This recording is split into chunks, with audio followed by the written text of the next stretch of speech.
Madame, Monsieur, bonsoir et bienvenue au 19h de ce 12 décembre. À la une de l'actualité, le président de la République met en exergue les qualités de l'imam Al-Marili lors du colloque international sur l'érudit, affirmant que cet imam est l'auteur d'un projet réformateur intégré visant à consacrer le juste milieu et à préserver la stabilité et la sécurité sociale. Près de 60 000 enseignants contractuels devraient être titularisés. Instruction du président de la République au Conseil des ministres, une mesure largement saluée par les enseignants et les syndicats de l'éducation. Réaction dans le journal. Industrie, aller vers une complémentarité régionale, une nécessité, un manque à gagner pour les entreprises. À Mila, les autorités plaident pour la création d'un guide regroupant les informations sur les différentes unités de la région. Et à l'étranger, les Marocains manifestent toujours contre la vie chère et la pauvreté grandissante. La politique du Marzane est fustigée par les contestataires qui réclament une politique sociale et des solutions à leur situation. Bienvenue à tous, heureuse de vous retrouver. Je vous disais en titre, sous le haut patronage du président de la République, les travaux du colloque international d'Alger sur l'imam Mohammed Ben Abdelkrim Al-Marili se sont ouverts ce matin. Le thème, gouvernance, unité et stabilité des sociétés africaines. La cérémonie d'ouverture s'est déroulée en présence du président de l'Assemblée populaire nationale, des conseillers du président de la République, des membres du gouvernement, le calife général de la Tariqa Tijaniya et des cheikhs et des érudits algériens et étrangers. Dans un message aux participants lu en son nom par le ministre des Affaires religieuses et des Waqf, le président de la République a mis en exergue les qualités de l'imam Al-Marili et ses efforts dans la diffusion des préceptes de l'islam dans notre continent et la valeur de ses semblables dans l'orientation et la réforme en Afrique. Le chef de l'État a affirmé que le projet de réforme complet de l'imam Al-Marili dépasse la dimension éducative pour toucher aux différents aspects de la bonne gouvernance, pour le maintien de la stabilité, la sécurité sociale et ce, à travers des écrits référentiels inspirés des préceptes de l'islam. Je vous invite à écouter le ministre des Affaires religieuses. Le projet de réforme intégré de l'imam Mohammed Ben Abdelkrim Al-Marili ne s'est pas limité à la dimension éducative et pédagogique, mais il s'est étendu au domaine de la bonne gouvernance afin de préserver la stabilité et la sécurité au sein de la société. Ces écrits étaient des références inspirées des préceptes nobles de l'islam, à savoir la suprématie de la loi et la consécration de l'équité, de la justice et le respect des libertés et des droits, ainsi que la participation efficiente aux différentes activités sociales. La contribution de l'imam Al-Marili avait aussi une dimension africaine. C'est ainsi qu'il est parvenu à asseoir un terrain de concertation et de coopération constructive. L'Algérie nouvelle réalise que la dimension africaine reste un choix stratégique incontournable qui permet à nos peuples d'atteindre leur aspiration escomptée à travers le renforcement de l'action diplomatique, la redynamisation du tourisme religieux et l'adoption des méthodes soufis et de leur rapport au sein du continent africain. Ce qui est à même de réaliser la cohérence entre les positions politiques, d'activer la coopération économique et de promouvoir l'échange scientifique et culturel, installant ainsi un climat de paix et de stabilité. L'Algérie, qui a toujours été au service du continent africain par le passé, poursuivra son parcours dans le présent et même à l'avenir. Tout cela en s'inspirant de l'œuvre de nos aïeux. ستواصل هذه المسيرة بإذن الله في حاضرها ومستقبلها مستلهمة كل ذلك من مجد أسلافنا وأجدادنا رضي الله عنهم وأرضاهم جميعا. Et durant 2 jours, il sera question dans ce colloque du legs intellectuel de l'érudit algérien du XVe siècle et de son parcours en Afrique. Les participants se pencheront sur les aspects intellectuels, politiques et scientifiques de l'imam Mohammed Ben Abdelkrim Al-Marili, nous dit Walid Yousfi. À ce colloque se sont penchés sur les aspects intellectuels, politiques et scientifiques de l'imam Mohammed Ben Abdelkrim Al-Marili à Tlemceni, un des grands érudits algériens du XVe siècle, et ont évoqué sa renommée à l'intérieur et à l'extérieur du pays, notamment dans certains pays africains.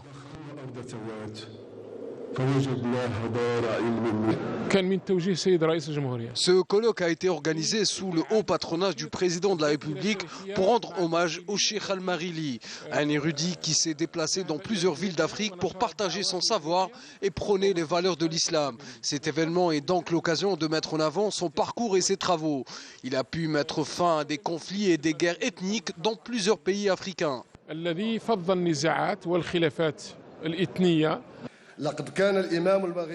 Grâce à l'œuvre du Cheikh Al-Marili, plusieurs idées reçues ont été corrigées à son époque.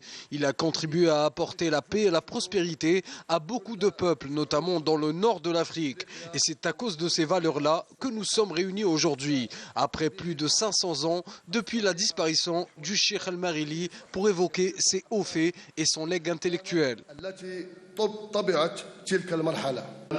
Élève de Abdelrahman Taalibi, le Cheikh Al-Marili a grandement contribué à enseigner et à répandre les préceptes de la Tariqa Qadiriya dans le nord de l'Afrique.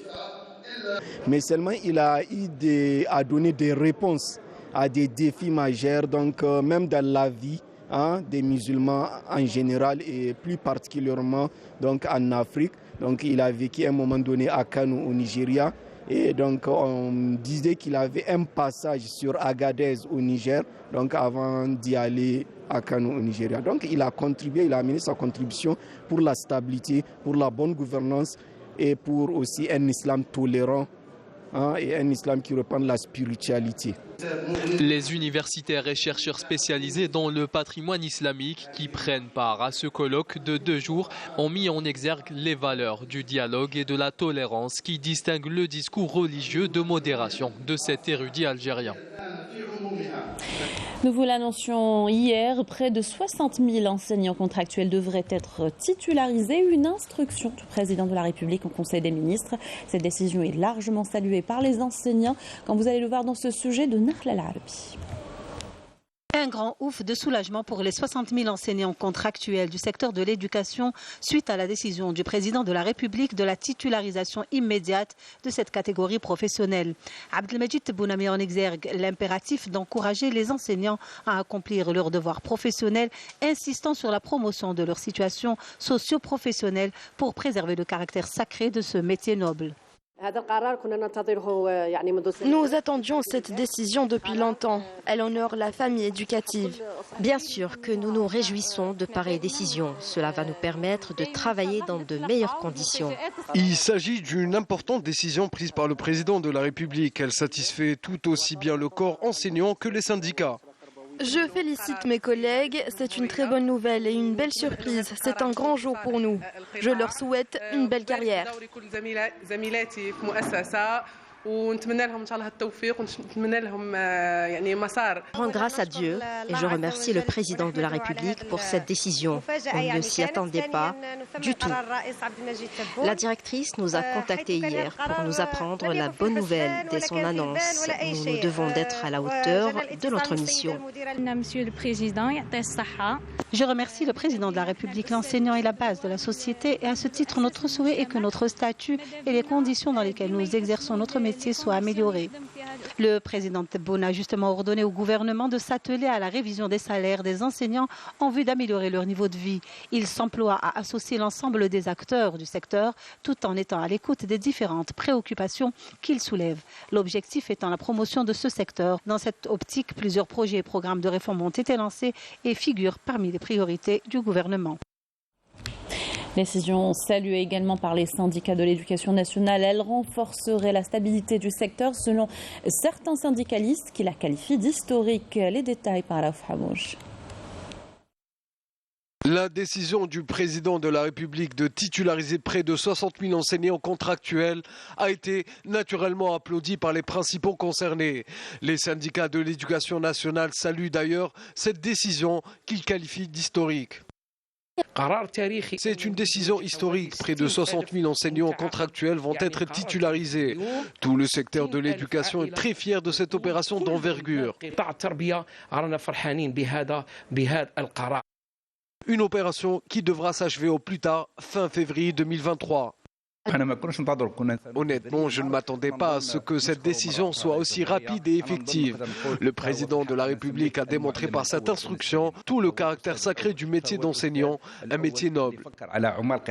Un métier auquel le président de la République veut redonner toutes ses lettres de noblesse à travers notamment la finalisation du statut de l'enseignant avant la fin de l'année en cours, de la hausse de leur salaire et le perfectionnement de leur formation. Les syndicats se disent en tout cas optimistes quant à la traduction de ces décisions sur le terrain de façon à protéger l'enseignant et accorder à l'école sa juste valeur.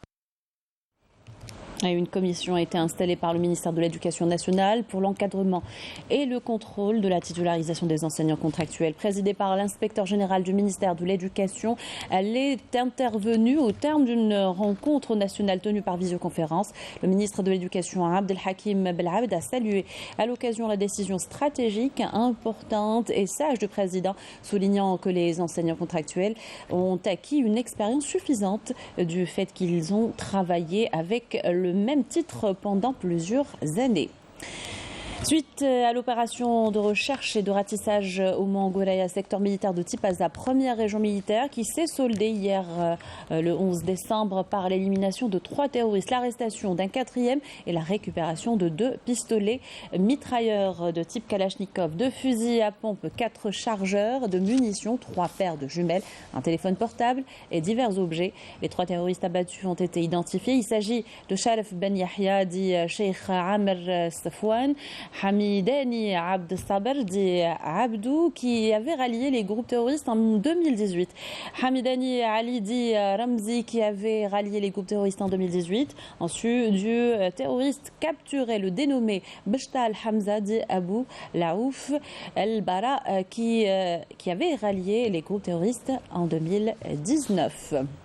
Lutte antiterroriste toujours, et grâce aux efforts des forces de l'armée nationale populaire, un terroriste s'est rendu hier aux autorités militaires à Adara, en 3e région militaire. Il s'agit du dénommé Mohamed Ladmi, qui activait au sein des groupes terroristes au Sahel. Le terroriste avait en sa possession un pistolet mitrailleur de type Kalachnikov, 5 chargeurs de munitions et 105 balles. L'opération réaffirme l'efficacité de l'approche adoptée par le haut commandement et de l'armée nationale populaire dans le but d'éradiquer le phénomène du terrorisme et instaurer la sécurité et la sérénité à travers le territoire national. Célébration ce matin à Alger du 74e anniversaire de la déclaration de la Journée mondiale des droits de l'homme sous le slogan « La dignité, la liberté, la justice ». L'occasion pour l'Algérie de réitérer son engagement aux valeurs impliquant cette déclaration et sa détermination à renforcer les droits de l'homme, les libertés dans le cadre d'un système démocratique. La rencontre a été présidée par le président du Conseil national des droits de l'homme, Abdelmajid Zaalani, et nombre de représentants d'organisations. Le ministre de l'Énergie et des Mines a pris part à la 109e réunion ministérielle de l'Organisation des pays arabes exportateurs de pétrole.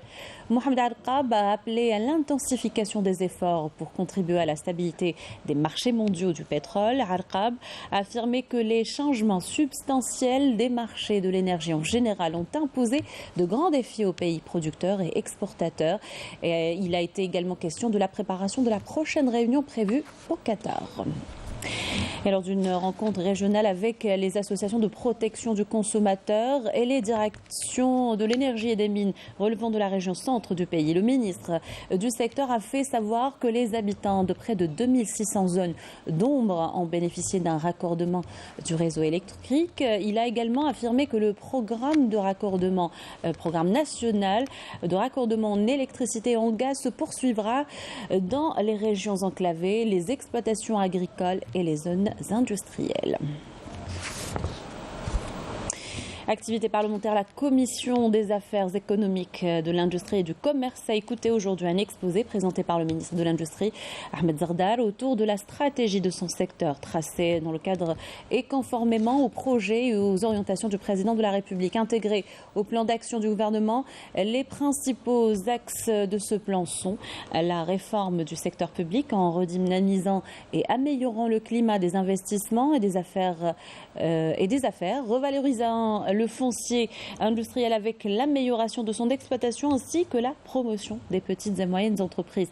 La séance a eu lieu en présence de la ministre chargée des relations avec le Parlement, Besma Azouar. Le quotidien d'expression arabe Al-Sha'ab a célébré hier soir le 60e anniversaire de sa création, coïncidant avec le 62e anniversaire des manifestations du 11 décembre 1960. En présence du ministre de la Communication Mohamed Bouslimani, d'autres membres du gouvernement ainsi que des Moudjahidines, des personnalités nationales et des représentants du corps diplomatique accrédité en Algérie étaient également présents. Dans une allocution prononcée à cette occasion, Bouslimani a affirmé que le quotidien Al-Sha'ab compte parmi les anciens journaux sur la scène médiatique nationale qui bénéficient du soutien total du président de la République. Le ministre de la Communication a mis en avant les choix responsables du quotidien, notamment en termes d'accompagnement médiatique professionnel de la politique de l'Algérie nouvelle. Je vous propose d'écouter le ministre de la Communication. Le quotidien Al-Sha'ab a toujours été et restera au service du peuple. Nous encourageons ce média au même titre que tous les autres médias pour qu'il soit au diapason des nouvelles technologies de l'information et de la communication.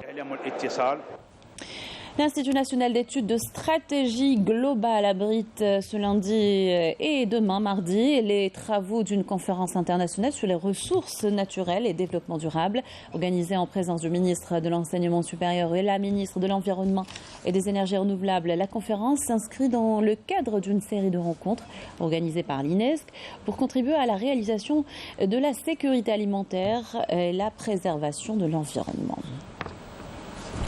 Industrie, aller vers une complémentarité régionale, une nécessité, un manque à gagner pour les entreprises. Tamila, par exemple, Louali plaide pour la création d'un guide regroupant les différentes unités de la région. Il permettrait l'accès aux produits et aux informations nécessaires. Mariam Damis. Cette entreprise située à Oued el-Othmania s'est spécialisée dans la fabrication de différents types de fromages à base de lait de vache hyperprotéiné. Désormais, elle est propriétaire d'une marque déposée et produit la matière première utilisée dans la fabrication des fromages. Nous sommes parvenus à couvrir toute la demande en fromage fondu qui était jusque-là importée. Notre entreprise produit actuellement 50% de ce fromage et le fournit en tant que matière première à d'autres entreprises activant dans le domaine. Cherif Bouzid a intégré le domaine de la fabrication des pièces de rechange pour véhicules poids lourds et légers à Tejnent. Il a entamé sa production avec la fabrication de filtres à gasoil, à huile et à air, en plus de la fabrication de pare-chocs et de pièces de véhicules chinois et européens. Il est devenu propriétaire d'une marque déposée au niveau du ministère de l'Industrie. Après avoir étudié le marché, nous avons constaté un grand besoin en ce genre de pièces considérées comme des consommables. Nous nous sommes donc lancés dans la production de ces dernières pour réduire la facture d'importation de ce genre de produits. Nous prévoyons de créer à l'avenir une unité de montage de moteurs destinée aux machines agricoles et aux camions. Ce matériau composite utilisé dans la fabrication de portes était auparavant importé de Turquie et de Chine. Mais aujourd'hui, Farid Arama a investi dans ce domaine et il a intégré le marché de la construction et fournit une grande partie des chantiers de l'habitat.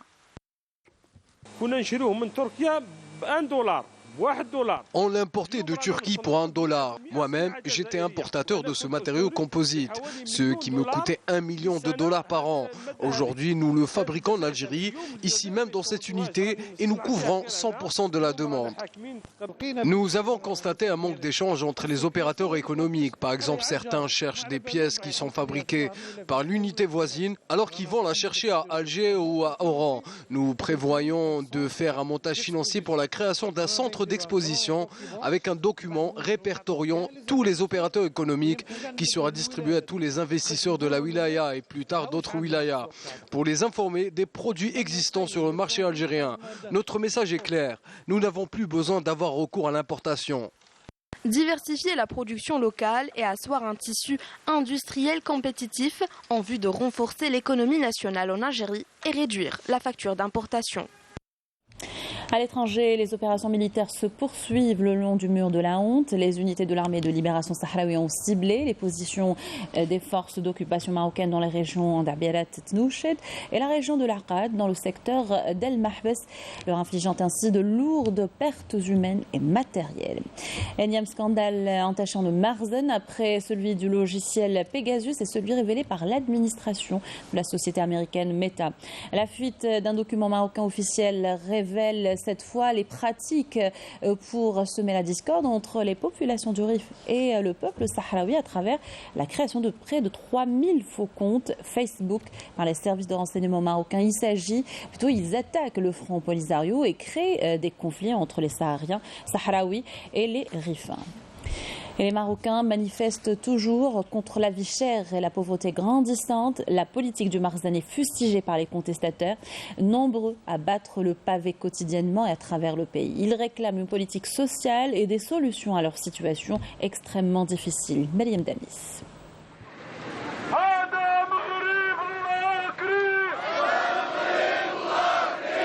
La colère et la détresse des Marocains sont telles que rien, ni personne n'est en mesure de les empêcher de réclamer leurs droits. Ils sont déterminés plus que jamais à poursuivre leurs manifestations jusqu'à ce que leur voix soit entendue.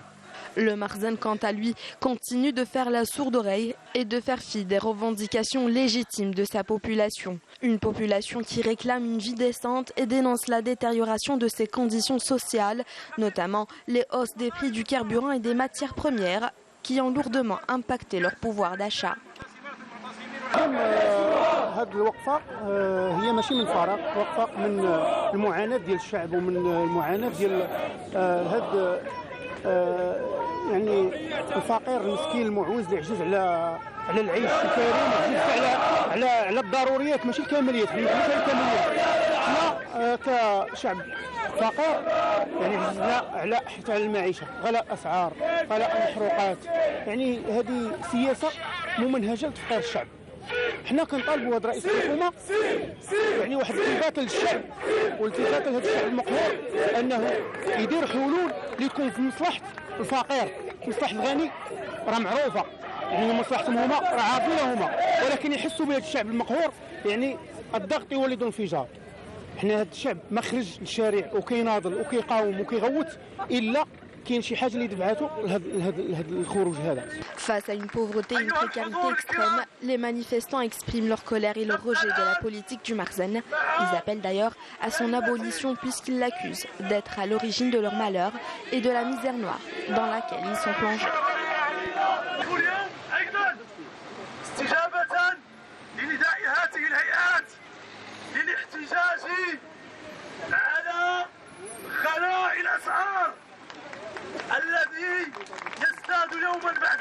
Le Marzen fait face à une crise économique et sociale sans précédent. Malgré le matraquage et les pratiques répressives des forces du Marzen, les manifestants marocains sont bien décidés à poursuivre leur lutte jusqu'au bout.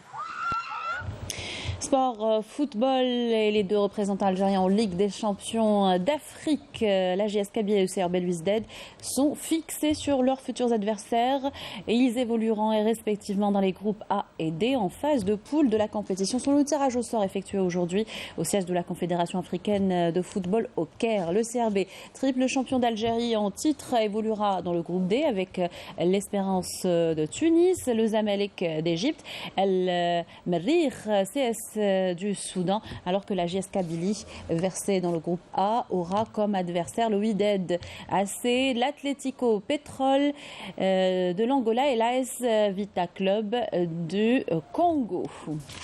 Le SM Alger a hérité du groupe A, quant à elle, selon le tirage au sort de la phase des poules de la Coupe de la Confédération de football effectuée aujourd'hui au siège de la Confédération africaine, toujours au Caire.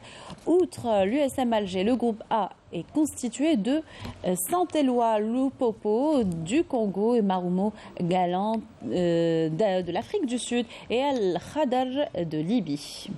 Les trois premières journées de la phase de groupe se joueront les 12, 19 et 26 février.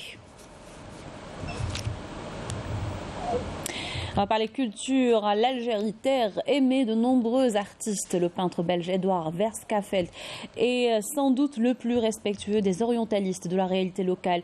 Il a peint l'Algérie de l'intérieur et y est même décédé après une vie de dévotion artistique. L'artiste est à l'honneur au Palais de la Culture Moufdi Zakaria à l'occasion d'une exposition de son œuvre. Raouf Hamouche nous en parle. C'est l'un des peintres orientalistes qui ont voué un profond attachement à l'Algérie. Il s'agit du peintre belge Edouard Verskafelt, mis à l'honneur au Palais de la Culture Moufdi Zakaria, où une rétrospective regroupant une quarantaine de reproductions d'œuvres plastiques de l'artiste peintre est actuellement exposée, invitant ainsi le visiteur à découvrir l'œuvre de l'artiste flamand qui portait un amour inconditionnel pour l'Algérie et la ville de Boussaada. Mon père est vite tombé amoureux de ma mère, malgré tous les obstacles de l'époque. Comme vous le savez, il a vécu toute sa vie en Algérie jusqu'à sa mort. Il se considérait comme un Algérien à part entière. Il portait une admiration indescriptible pour la ville de Boussaada. En effet, Edouard Verskafelt arrive en Algérie en 1919 pour ne plus la quitter, où il y a vécu jusqu'à son décès en 1955. Edouard va peindre l'Algérie dans un style qui se démarque de l'exotisme orientaliste de l'époque. Situation de vie paysanne, personnages au regard innocent, nature printanière, cavalerie ou encore œuvres picturales pastorales entre autres, l'exposition présente des tableaux qui restituent les liens du cœur de l'artiste à la terre d'Algérie. C'est un artiste, donc Edouard était vraiment impressionné par les couleurs et lumières de la ville de Boussaada. D'ailleurs, nous pouvons le voir à travers ces tableaux où le patrimoine matériel et immatériel de notre pays sont bien présents. Né en 1874, Edouard Verskafelt est diplômé des écoles des beaux-arts de Gand et d'Anvers, où il se fera connaître pour ses talents de portraitiste affilié à la tradition de peinture flamande et au mouvement artistique du luminisme et post-impressionnisme belge. Ses influences se retrouvent dans l'ensemble de son œuvre. Avec ceci, nous arrivons à la fin de notre journal. Merci de l'avoir suivi. Excellente soirée sur Canal Algérie.